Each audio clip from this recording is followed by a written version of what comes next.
और देखिए जहाँ स्त्रियों वाली यहाँ बात आती है कि पुराने समय में जो है स्त्रियां वेद का स्वाध्याय करती थीं और गायत्री का जप करती थी, हवन करती थीं। बात बिल्कुल सही है, सतयुग की बात है। ये अन्य युगों में वहाँ कर सकती थी, किंतु इस युग की बात नहीं है। तो एक मिनट इस पे भी बोल देते हैं हम। द्विविधा स्त्रियः ब्रह्मवादिन्यः सद्यो बद्धश्च तत् ब्रह्मवादिनी नाम उपनयन वेदाध्ययनम स्वगृहे च वैक्षचर्या इति सद्यो वधूनां उपनयनम कृत्वा विवाह कार्य इति युगांतर विषयम। ये आपका जो है निर्णय सिंधु का है ये, और हारिज जो ऋषि हैं जो उनका मत है और मानने योग्य भी है।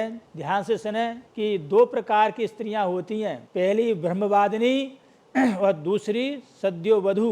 उसमें ब्रह्मवादियों का उपनयन अर्थात अग्निधन, अग्नि में ईंधन डालना, और क्या वेदाध्ययन और अपने घर में भिक्षाचरण करना कहा है। ये उनका ब्रह्मवादियों का कर्म बतला दिया गया। और सद्यो वधुओं का उपनयन कर विवाह करना चाहिए, पहले उनका उपनयन करे बाद विवाह करना चाहिए, ऐसा कहा है। वह इस युग का अर्थात कलयुग का विषय नहीं है, वह अन्य युगों का विषय है। कलयुग के अलावा जो अन्य युग हैं ये बात वहाँ की है, कलयुग की नहीं है। कलयुग की बात में तो पांचों वस्तु आवश्यक हैं। और ये कहा ना, पुरा कल्पेषु नारीणाम मौंजी बंधनमिष्यते अध्यापनम च वेदानाम सावित्री वाचनम तथा।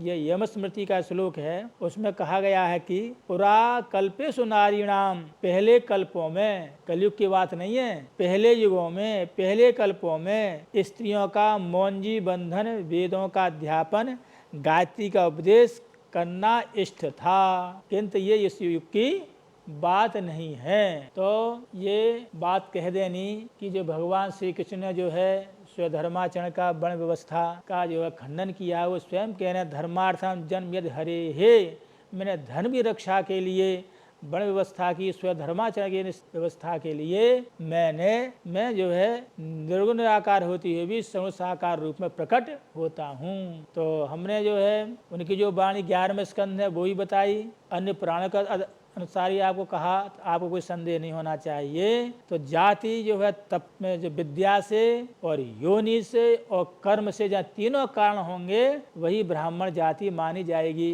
जहाँ तीनों कारण नहीं है वो नहीं माना जाएगा। और उन्हीं के द्वारा ही जो है कोई भी अनुष्ठान करना है, कोई जप तप व्रत अथवा पूजा पाठ उन्हीं के द्वारा करोगे तो फल मिलेगा, इसके अलावा मिलना नहीं है। यतो धर्मस्ततो जयः।